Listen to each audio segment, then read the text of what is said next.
ক্যারিডন ইঙ্গে করে আর কতক্ষণ বসে থাকবো? সাংবাদিকরা কি আমার সাক্ষাৎকার নিবি না আমাকে পছন্দই করছে না? আপনি এত চাপ নিয়েন না তো, স্টুডিও সাজাতে সময় লাগে না, এলা ধৈর্য ধরেন। আচ্ছা ধরে ধরলাম। এলাকার মানুষের মনোভাব কি বুঝুচ্ছ? তারা কি আমাকে ভোট দিবি? আজকাল কি মানুষের মনের ভাব বোঝা এত সহজ? প্রবাদে একটা কথা আছে না, টেকা হলে বাঘের চোখও মিলে। আমরা কাজ করবো টেকা দিয়ে। ভোটের মধ্যে এলা টাকা পয়সা খরচ হবে, এমপি হলে আবার টাকা পয়সা আসা শুরু হবে। তোদের খালি টাকা পয়সার লাইন, এছাড়া তো কোনো না তোরা। উত্তরপাড়া থেকে রাসেল ফোন দিছিল, শুনলাম ওটি বলে লোকজন জড়ো হচ্ছে। ওটি তো খিচুড়ির আয়োজন করছি, লোকজন সকাল থেকে আপনার জন্য অপেক্ষা করছে। তো ওটি যাবেন নাকি? গ্রামের মানুষ আপনার সেই ভক্ত হচ্ছে, আপনাকে সেই ভালোবাসে। শোলদুবরি গ্রামের মধ্যে আপনি একমাত্র ন্যায় নীতি ও আদর্শবান মানুষ। আপনাকে ভোট দিলে এলাকায় অনেক উন্নয়ন হবে। তাই আপনাকে ভোট দিবি না কাক ভোট দিবে? সবই তো বুঝলাম, তা তুই যেলে করছু এলে তোর কথা না জনগণের কথা? কি কন ভাই, এলি সব জনগণের কথা। মাঝখান থেকে আমি খালি আপনার কাছে কথাটা এনে দিচ্ছে। আপনি মানুষের আপদ বিপদে যে পাশে থাকছেন, মানুষ যদি আপনাকে ভোট না দেয় তাহলে তো বড়ই বেইমানি হয়ে যাবে। নে নে হসে, একটা জিনিস বুঝলাম না রে, আজকালকার মানুষ খাওয়া ছাড়া কি কোনো মিটিংও আসবার চায় না? এলি পেরা নিয়েন না তো, ভোটের পরে সকলিকে এমনি সোজা করে ফেলতো মনে। মাত্র কয়েকটা দিনই তো, দেখতে দেখতে চলে যাবে। এই কয়েকটা দিনই না, শরীরের উপর খুব প্রেশার যাবে। ভোট তো হামলা করিবে। কয়েকদিন ধরে হাবিব ভাই ফোন দিচ্ছি, ফোনও রিসিভ করে না। এই লোক ঢাকাত করে কি? সংবাদ সম্মেলনে কাজটা সেরে একবার ফোন দিয়েন। হয়তো সে ঘুমে আছে, এই জন্য ফোন টোন দিয়ে পারছে না। হাই রে ঘুম রে, কতদিন ধরে ঘুম পারে। তাক নেলা পাটেও বেসে যা পরামর্শ করবো তাও হচ্ছে না। এমুকে সামাদ মাস্টার বলে আমাকে প্রার্থী হিসেবে মানবারই যাচ্ছে না। এটা কি কোনো কথা? কেমনে মানবে? তাই তো আর মার্কা পায় নাই, তাই বিরোধিতা করছে। তোতা ভাই আপনি হলো একটা ব্রান, ওই রকম দুই একটা সামাদ মাস্টার ফোন দিলে উড়ে যাবে। চিন্তা করিস না, সব সালাকি সিপাত তুলমু, খালি এলা সবুর করে। এই শফিক চাচার জন্য জীবনে কি না করলাম। সেই শফিক চাচা আমার নাম্বার ব্লক করে থুছে। রাতের রাত নাই, দিনের দিন নাই, তার সাথে আমি না খেয়ে ঘুরছি, আর তাই আমার সাথে এখন শত্রুতা করতেছে। দাঁতের উপর দাঁত দিয়ে সহ্য করে যাচ্ছি। ভোটের আগে কোনো ঝামেলা করা যাবে না, হলে আমারই বিপদ। ভাই একটা না সমস্যা হয়ে গেছে। কি সমস্যা হচ্ছে রে? খোট্টাপাড়া রাস্তা দিয়ে যে বালু ঢুকেছিল না, সেই বালুর গাড়ি বন্ধ করে দিছে। এক সাইডে টাকা কামাই হচ্ছিল, সেটাও বন্ধ হয়ে গেল। তা কেটে বন্ধ করে দিছে কত? কেটো আর হবে আপনার বন্ধু ঠিকাদার মমিন, তো ওর কাছে যাবার লাগলে তো আপনি আবার অনুমতি লাগে। যাসনি ভালো করছো, ওর কাছে যাওয়ার অনুমতি তো আমি দিতে পারবো না রে, গেলে বিপদ হবি আমারই। কে কি বিপদ হবে? তাই হলে রক্সটা মানুষ হুম্মুত করে যদি কিছু একটা করে, তখন তো মান সম্মান না ফিরে আসা যাবে না। আপনি খালি হামাক হুকুম দেন, দেখেন এই ডন কি করে।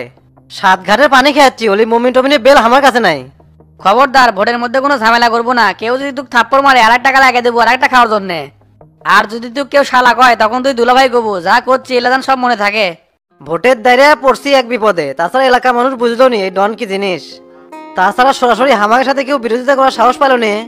সব হিসাব তুলে রাখছি, সময় হলে সবকিছু পাই পাই করে তুলে নেবো। দাদা ভাই আপনাকে স্টুডিও রুমে এখনই ডাকে। এ বাবা তুমি যাও, আমি আসতেছি। এ তুই একটা কাম কর, ভাইয়ের জন্য চা নাস্তার ব্যবস্থা কর। আচ্ছা করতেছি। তে ভাই আপনি কি এই পোশাকেই সংবাদ সম্মেলন করবেন নাকি এলা সাজগুজ করবেন? এ বে, আমি কি বিয়ে করে বেড়াচ্ছি এটি যে সাজগুজ করা লাগবে? এই পোশাকেই যাবো। ভাই সাক্ষাৎকার কিন্তু সেই হবে দেওয়া লাগবে, যাতে মানুষ বুঝে তো তাকে জিনিস। কোয়া লাগলে দুই একটু মিশা কথা কবেন, চা পাঁচ শক্তি না তাহলে কিন্তু তাকে রাজনীতি হবে না। তুই তো দেখি বহুত পিকলুস হয়ে গেছু। চিন্তা করিস না, এমন ভাবে কথা কমো, কথা শুনে মানুষ আমাকে ভোট দিবি। জীবনে তো আর কম সংবাদ সম্মেলন করিনি, কোথায় কি কোয়া লাগবে এলে আমার ভালো করেই জানা আছে। আর একটা কাম করিস, আমার ফোনটা বন্ধ করে রাখিস, না হলে তুই উল্টা পাল্টা কথা কবু। আচ্ছা ভাই তাহলে আপনি যান, আমি চুপ করে দাঁড়িয়ে থেকে শুনিচ্ছি। আসসালামু আলাইকুম ভাই, কেমন আছেন? ওয়ালাইকুম আসসালাম, আলহামদুলিল্লাহ ভালো আছি। তা আপনি কেমন আছেন? আলহামদুলিল্লাহ ভালো। আমি কাশিম টিভির পক্ষ থেকে আসছি। আসন্ন উপনির্বাচনে আপনি হলেন ক্ষমতাশীল দলের প্রার্থী। সামনে নির্বাচন নিয়ে আপনার ভাবনা চিন্তা কি? ভাবনা বলতে আমি চাই নির্বাচনটা সুষ্ঠু হোক এবং গ্রহণযোগ্যতা পাক। ভোটের মধ্যে যেন কোনো ঝোড় ঝামেলা না হয়, এই দাবি আমি সবার কাছে রাখি। এই নির্বাচনে আপনার জয়ী হওয়ার ব্যাপারে কতটুকু আশাবাদী? দেখেন, এলাকার জনগণই তো নির্বাচনে আমাকে জোর করে দাঁড়ায় দিছে। জনগণ আমাকে যোগ্য হিসেবে বেছে নিচ্ছে, তাই জয়ী হওয়ার ব্যাপারে 100% আশাবাদী। তে ভাই, এলাকার উন্নয়নের ব্যাপারে আপনার পরিকল্পনা কি? জনগণ আপনাদের কাছ থেকে অনেক কিছু আশা করে, তাই যদি একটু বলতেন। আমাদের সরকার অনেক উন্নয়নমূলক প্রজেক্টে হাত দিচ্ছে। আমরা চাই বগুড়া জেলাকে স্মার্ট করতে। আল্লাহ যদি আমাকে সম্মান দেয়, তাহলে আমি আমার নির্বাচনী এলাকা মডেল করব। প্রথমেই হাত দেব বেকারত্ব দূর করার জন্য। যারা বেকার আছে তাদের জন্য চাকরির ব্যবস্থা করে দেব। এলাকায় কর্মসংস্থানের সুযোগ করে দেব, যাতে করে অসহায় দরিদ্র মানুষ সেখানে কাজ করতে পারে। শিক্ষা, চিকিৎসা, মাদকের ক্ষেত্রে সর্বোচ্চ গুরুত্ব থাকবে। আর যে কোনো মূল্যে এলাকা থেকে সন্ত্রাসী, চাঁদাবাজ এবং মাদককে নির্মূল করব। তেতোতা সাহেব, মিস্টার শামসু তো ইস্তারে বলছে সে নাকি বগুড়া একটা বিশ্ববিদ্যালয় করে দিবি। আরো বলছে বগুড়া বিমানবন্দর চালু করবি, সিরাজগঞ্জ থেকে বগুড়া রেল যোগাযোগ স্থাপন করবি। সেক্ষেত্রে আপনার ভূমিকা কি? আসলে মানুষের নামে সমালোচনা করা এটা আমার পছন্দ না, তবুও প্রশ্ন করছেন, উত্তর তো দিতেই হবে। শামসু যেগুলো বলছে এগুলো তো আমার দল আগেই ঘোষণা দিছে। এগুলা 2 নাম্বারই কথা জনগণ ঠিকই ধরতে পারে। নিজের জনপ্রিয়তা বাড়ার জন্য আর কত কি করবি? আজকাল কিছুই বুঝি না, ভোট পাওয়ার জন্য মানুষ আর কত মিথ্যা কথা বলবি, কত নিচে নামবি। আরে ভাই, দুনিয়াতে কেউ সারা জীবন থাকবে না, একদিন তো চলে যেতেই হবে, তাই বলি কি নীতিবান হন। তার মানে আপনি বলতে চাচ্ছেন আপনার দল এগুলো করার সিদ্ধান্ত আগেই নিছে? তা নয় তো কি, সরকার যেগুলো অটো উন্নয়ন করতেছে এগুলো যদি কেউ নিজের নামে চালায় দেয় তাহলে আমাদের করার কিছুই নাই। তবে একটা বিষয়ে আপনারা শিওর থাকেন, বিজয়ের মালা আমাদের গলায় আসবে। কিন্তু জরিপে দেখা যাচ্ছে আপনার সে কোপা শামসু তো অনেক এগিয়ে।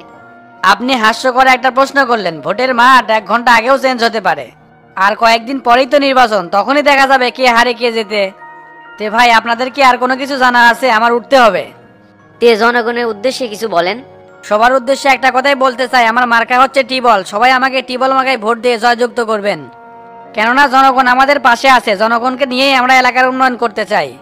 সকল ভোটারদের কাছে আমার একটাই অনুরোধ, আমাকে ভোট দিয়ে জনগণের সেবা করার সুযোগ করে দিবেন। আপনাকে অসংখ্য ধন্যবাদ এতক্ষণ আপনার মূল্যবান সময় দেওয়ার জন্য। আপনাকে অসংখ্য ধন্যবাদ আমাকে কথা বলার সুযোগ করে দেওয়ার জন্য। আজকের মতো আমাদের প্রোগ্রাম এখানে ক্লোজ, দেখা হবে অন্য কোথাও। তো তাইলে কি উল্টা পাল্টা কথা কয় আমার সম্পর্কে, মাথা মনে হয় গেছে। এখনই যে চাপাবাজি শুরু করছে, ভোটের আগে তো আর কথাই করবাবি না। উনকে 2 নম্বর লোক চাপা পিটে বেশি, কিন্তু কাজ করে কম। উই যে এলাকার উন্নয়ন আর জনগণের পাশে কত থাকছে সেটা জাতি ভালো করেই জানে। ভালো মন্দর হিসেব করবি জনগণ, ও কবাদ দি। সবে মাত্র মার্কা বের হলো, এখনো তো খেলাই শুরু হয়নি। ওস্তাদ, আপনি আর যাই কোন, আপনার মার্কাটা কিন্তু সেই আছে কলম। কলম হচ্ছে আদর্শের প্রতীক, মানুষকে ন্যায় বিচার পেতে হলে কলমের সাহায্য নিতে হবে। আর ওই মার্কাটাই হচ্ছে আপনার। কিন্তু ওস্তাদ, একটা বিষয় আমার মাথার ঢুকিচ্ছে না, এলে পাগলা ছাগলা লোকে দলের মার্কা দিল কেঙ্কা করে? তো তার মতো লোক ক্ষমতা আসলে জনগণের রক্ত চুষে খাবি। শোন, আমরা কাউকে তিরস্কার তাচ্ছিল্য কর্ম না, কাউকে ছোট করে নিজে বড় প্রমাণ করা যায় না। তো তার নির্বাচনের দ্বারা সে ক্ষমতাসীন দলের মার্কা পাচ্ছে, এটা তার গণতান্ত্রিক অধিকার।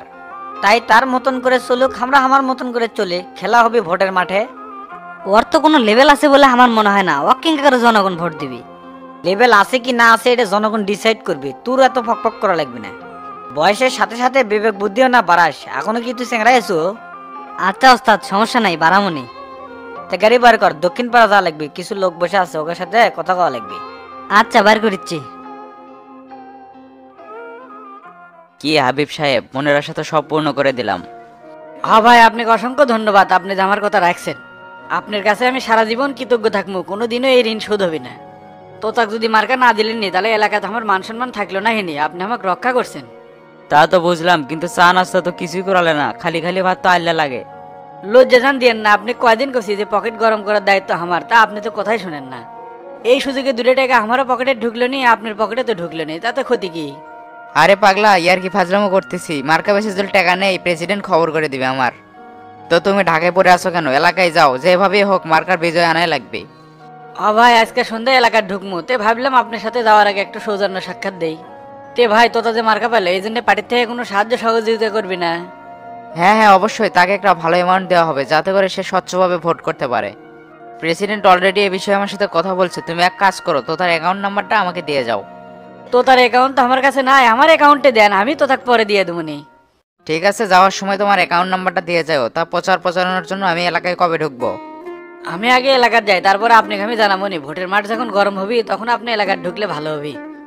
পার্সোনালি এলাকাতে আপনার অনেক ভক্ত আছে, তাদেরকে আপনি যদি বলেন তারা কিন্তু আপনার কথা ফালাবার পারবি না। শোনো হাবিব, যেভাবেই হোক তো তাকে তুলে নিয়ে আসতেই হবে। 3-4টে ক্যান্ডিডেটের মধ্যে তোমার মুখের দিকে চাই তো তাকে কিন্তু মার্কা দিছি। যদি জিতবেন না পাই, প্রেসিডেন্টের কাছে কিন্তু আমার জবাবদিহি করা লাগবে। ভাই, ভোটের আগে যদি শামসুক এলাকার থেকে সরান যায় তাহলে কিন্তু জিততে আরো সহজ হবে। শামসু হলে আমাদের পথের কাটা, শামসুক সরালে আমাদের বিজয় নিশ্চিত। তো শামসুক এলাকার থেকে তারাবে কেঙ্কা করে? শুনেন ভাই, সাভারে তো শামসুর বহুত পুরনো মামলা আছে, আপনি খালি ডিবিক ফোন দিবেন আর মামলা চালু হয়ে যাবে। তখন ডিবি সুযোগ বুঝে শামসুক খালি দেয় তুলে আসবি, তখন রাস্তা একবারে ক্লিয়ার। যাও যাও, এ বিষয়ে পরে দেখবো নি, সবে মাত্র তো মার্কা পেলো। তোমরা গিয়ে ভোটের মাঠটা গরম করো, বাকি খেলা আমি খেলতেছি। আপনার ছত্র ছায় তো আমরা আছি। ঠিক আছে ভাই, আজকে তাহলে উঠি। আসসালামু আলাইকুম। ওয়ালাইকুম আসসালাম।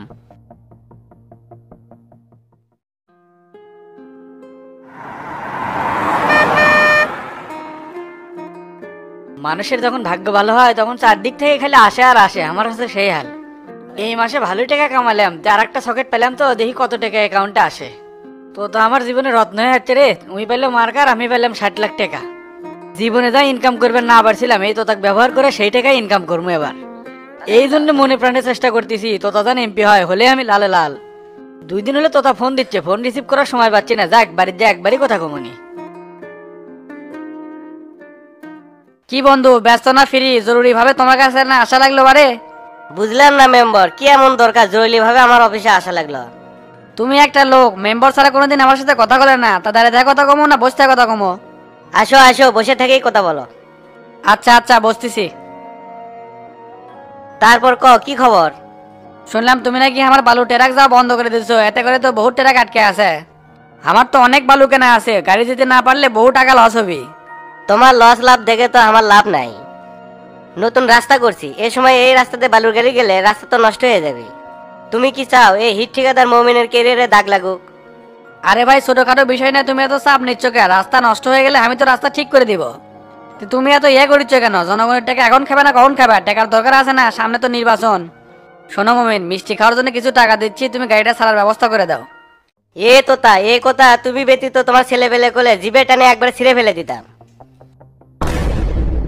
তুমি আমার লেভেল বোঝো না, কার সামনে কি কথা বলিচ্ছ? শোনো মেম্বার, এই মমিন 2 নম্বর টাকা পকেটে তোলে না, আমি কাজ করছি সেখান থেকে কমিশন পাচ্ছি, তোমার থেকে ঘোষ লওয়া লাগবে মিয়া। আরে বন্ধু, তুমি এত রাগ করতেছো কেন? জীবনে চলতে গেলে টাকার প্রয়োজন আছে। সুযোগ আছে, সুযোগের সৎ ব্যবহার করো। সুযোগ কিন্তু বারবার আসে না, বুঝছো? শোনো মেম্বার, তুমি বন্ধু মানুষ, আবার শুনলাম তুমি উপনির্বাচনের টিকিট পাচ্ছ, তাই মানবতার সহিত কিছু বললাম না, তাই সম্মানের সহিত তুমি এখান থেকে চলে যাও।